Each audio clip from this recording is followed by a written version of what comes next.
Southgate Media Group podcast dedicated to all things related to the DC comic book character John Constantine. I am Lilith Hellfire, and joining me as always is Phil Parrish. Okay, so up for discussion today is issue number 4 of Crisis on Infinite Earths. Why are we doing Crisis on Infinite Earths number 4? Well, a one Mr. John Constantine would be the reason, of course. No. Oh man, this issue, it's titled Death of the Monitor. And the cover is really cheesy, from what I remember. Well, yeah, it's the monitor just laying there with a smoking hole in his chest, and it looks like intestines coming out. To be honest, it's like pink smoke. Yeah. So who do we have? We have the final appearance of the Monitor, obviously, because he's dead.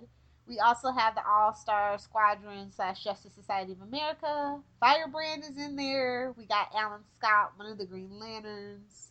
Shining Knight, like, oh my god, like, I just can't. I always forget how cheesy it was back in the day in DC. Until I start reading Crisis on Infinite Earths again. We also had Starman, Ted Knight. And then we had, Superman Earth 2? I think so. Oh yeah. Well, in the beginning, you get Supergirl and Batgirl. You get a scene with them. Yep. It was so many people, but I think John Constantine just really sticks out in this issue for me. Mm-hmm. Oh, you know what else? Well, there's a big DC moment in here. This is like the origin. It's like the accident that gives the female Dr. Light her powers. Yeah, I was gonna say that. Yeah, that's her first appearance. And then Earth 6 bites the dust as well in this one. Mm-hmm.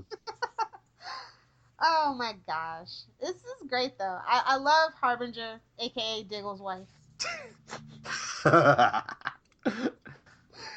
Oh yeah, this was. I mean, you open up the story with a death. What do you expect? You know what I mean? Then you got Supergirl and Batgirl, and it's just like, yes, here for it until you realize why Supergirl's there. But there's so many people in this. I mean, you got the Outsiders, the Teen Titans. I think Earth 1 Superman too. What else happens? It's like Psycho Pirate's there because he's like prisoner. Oh, Red Tornado does a shady thing. Why is Red Tornado always shady? Because he can be reprogrammed very easily. Exactly. We get that stupid cosmic tuning fork thing in this one. Yep. How'd you feel about that? I always felt that was kind of weird. Yeah, it just seemed like the infinite Earths could be like easily manipulated. It reminds me of the Flash now. Find your frequency. Dead spots. Exactly. Oh, where does Constantine come into the middle of this battle though? I forget. He is on he's on the bottom of page 3 and the top of page 4. He's at the Steve Dayton's house, his mansion. Oh yeah. and they're like drinking. Yeah, duh. And then my favorite line in this whole thing is, my friend, we're not going to die. None of us. Not you, not me, certainly not this earth. And I'm like, uh-huh. Oh, John Constantine, what are we going to do with you? And just for the people who don't know who John Constantine was at this point, he's telling Dayton, he's like, he's telling Dayton, he's like, I wonder what's happening to everyone. And then a little thought bubbles like, especially to Swamp Thing. Yes, especially to him. And he's wearing a green suit. That's like, oh, okay, we get it. He's from Swamp Thing. Yeah, you have to remember he only showed up 3 months before this whole thing went down or something like that. Something, yeah. Like less than a year when he shows up in Crisis on Infinite Earths, but so this was probably his first appearance outside of Swamp Thing, right? No, yeah, because remember he disappears, and we talked about it when we were talking about Swamp Thing at the beginning, where he disappears for a while, and this is where he goes. But yeah, this is probably the first issue that he was in that wasn't Swamp Thing. Yep, mainstream. So see, this issue should be worth money. I mean, you get the origin of Dr. Light, you get the first non-Swamp Thing Constantine. And he's like clean shaven. I mean, Steve Dayton's got like the 5 o'clock shadow, and Constantine's like the, buttoned up, clean shaven looking one. It's like, okay. Yeah, see, That's how you know it's an origin story. He hasn't let the stubble go. The tie's not loosened yet. The trench His coat's his not dirty at the bottom. he's not even wearing a trench coat. He's wearing that green suit, and his hair's all brushed and. Oh, so good, man. I don't know. I did feel kind of weird. Like when I look back at this, he does kind of stick out like a sore thumb a little bit. Mm-hmm. But we never really get much John Constantine, quote unquote, in the mainstream until he like does the Justice League Dark stuff. Mm-hmm. I guess. Would you say that's fair assessment? Yeah. So yeah, I mean this issue is pretty fun, and he's in it. Blink if you miss it, but he's still in it. Yeah. And I Oh, felt look like at I thought he was in another one for some reason. I don't know why. um. Yeah, I thought it was I thought he was too, but I looked it up online, and yeah, the only credit they gave him was Crisis #4, unless he's like in a crowd shot or something, and he has no dialogue or something. Yeah, but yeah, this issue you guys should totally pick up if well, it's actually easier just to buy the trade, and like Amazon had it for like $6 if you could believe it. Hmm. I mean, it comes in all kinds of versions. Like I was telling you before we started, I have it in two editions: Absolute and then the 30th anniversary, which just happened not too long ago. Yeah, I like a paperback trade. So, yeah, there's so many different versions of the trade. And Oh, they're look, really easy to find. look at this scene for all you CW fans. There's Firestorm, Killer Frost, and Vandal Savage, like all in one scene. Hawkman and Hawkgirl, although it's the Carter Hall and Sheer Hall versions, it's Hawkwoman, not Hawkgirl in this Yeah, so if you're a fan of like any like DC property, your character is probably in here. Supergirl's in one. here. Santana's in this one. Uh, So yeah, although you know who played a big part in Crisis, who's not in this issue? Barry Allen. yeah. Well, man, at the end of this is the only thing that really takes me off about Crisis on Infinite Earths because this is where this Barry Allen disappeared for forever and a day. 20 years. Spoiler. Sorry. Yeah. But yeah, it's pretty much a who's who. Starfire's in this one. Wonder Girl, the good Wonder Girl's in this one.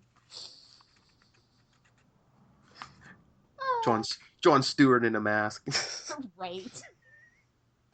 I don't know if you're a fan or even a newbie. I think that Crisis on Infinite Earths is something in there for everybody. I think this is one of the first things that I like read of the '80s, and then I went back and read before what happened before, and then what happened after because I'm a weirdo. Yeah, I kind of did that too because when I first started collecting, I started collecting like 88, so it was like, or I'd read a few things in 87, so it was like a year or two after Crisis, so. And then I read back, I read the Crisis, and then I was like, I have to read some of this stuff to see, what things were like before. Exactly. Especially like the Superman stuff. I mean, the Superman stuff before Crisis and the Superman after. I mean, a lot of the same characters, but tone It's it. completely Yeah. different. Yeah. Give me my spit curl Superman any day is all that I say. It's my favorite Superman. Judge me if you want to. I don't care. But yeah, it was always kind of bummed out that John Constantine never got to mingle with the mainstream. But my favorite thing about John Constantine, and you guys will probably hear me say this a million times, is that he tricked Superman and Batman. So maybe it's best that he didn't actually meet up with those two guys too often. Well, and like you said, he was only around for a few months, so I mean, at this point, they didn't know if this character was gonna have longevity or not. Yeah, I'm actually surprised that John Constantine's character has lasted this long. But I think that the writing was just so good when he got his own book that it just, even though it's kind of like people, you could say that it's kind of a cult following or whatever, it's still a pretty strong cult following. Got his own TV Yeah, I show. was gonna say, even though he only got like one season, I mean, there. It's much like the CBS Supergirl thing. It's not what they do. They tried their hand at it. It wasn't as successful as they were hoping. And instead of like trying to stick it out for a season two, they decided that hey, that's not for us. Let's move to something else. mm, That's how that worked out, unfortunately. But still gonna be bitter and salty about that. But there's hope that Constantine can come back on the CW one day. Legends of Tomorrow season 2. Oh, not season 2. Matt Ryan's actually doing something already, so Oh, come sorry on. to go pitch something, but believe me, my eyes been on Matt Ryan's career forever since Constantine ended. So I'll let you guys know when there's a lull in his career where we can attack it and say Constantine now, season 2, let's do it.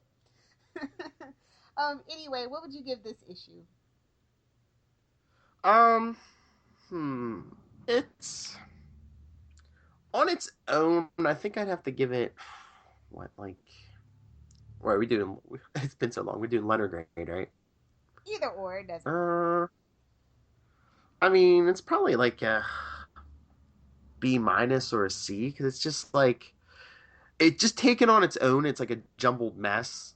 Like if you read the whole series, okay, it's like a part of a whole, but just on its own, it's just like a jumbled mess. And when you come at it from a Constantine point of view, he's barely in it. Yeah. I'd say I'll give it 3 origin stories out of 5. Yeah, Definitely. So that comes out to like what, a C? yeah. Something like that. Yeah, I don't know. I thought that the art, like, you have to remember that it's the '80s and it was cool to be cheesy in the '80s. I don't think this is as timeless as they wanted it to be. I think is where my main nitpick comes from. Like, this is the pivotal, Yeah. pretty much defining thing about DC at that. I mean, from even now, like, that's the biggest thing that's happened to DC ever, and it's just I not was timeless. I was about to say Yeah, I was about to say when you said remember there was the '80s. I was about to say yeah, it's pre-crisis, but I can't say pre-crisis. It is It's like crisis. what is it, in res? It's like happening.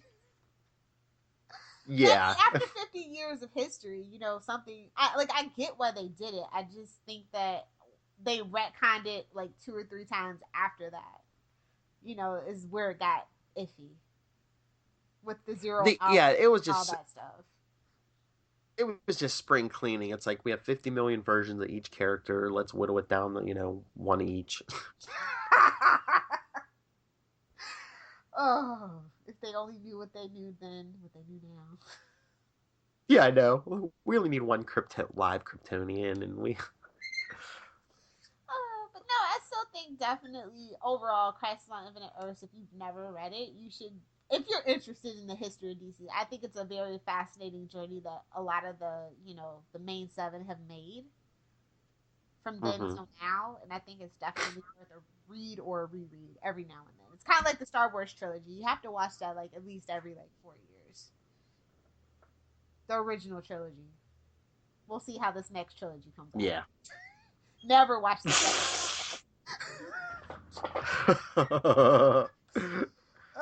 So yeah, let you guys get out of here.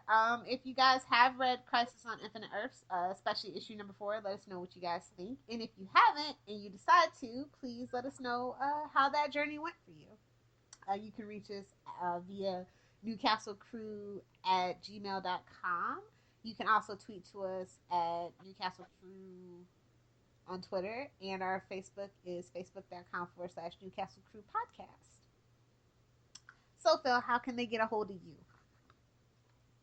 Well, if you want to contact me and discuss with me why Lilith Hellfire likes making Jar Jar Binks cry, you can email me, nightwingpdp@gmail.com, and basically all social media platforms you can find me, nightwingpdp. As for me, you can find me on Twitter at Lil Hellfire, uh, Instagram Lil Hellfire 86, Snapchat Lil Hellfire 86. You can check out my website lilhellfire.com, and you can check out a couple of our other podcasts. Let's see, I do Flashpoint, which is a Flash podcast, and I also do Channel 52, which is like a podcast dedicated to all things DC comic books related, whether it's movies, TV shows, or the actual like comics and artists and controversies that ensue from that. Oh, Animation. yeah. Oh my god, yeah. We do. Phil and I do commentary on the new animated movies, which is like the best thing about DC so far in the last like 5 years. Anyway, do you want to let them know any other podcasts you host? Oh, so many.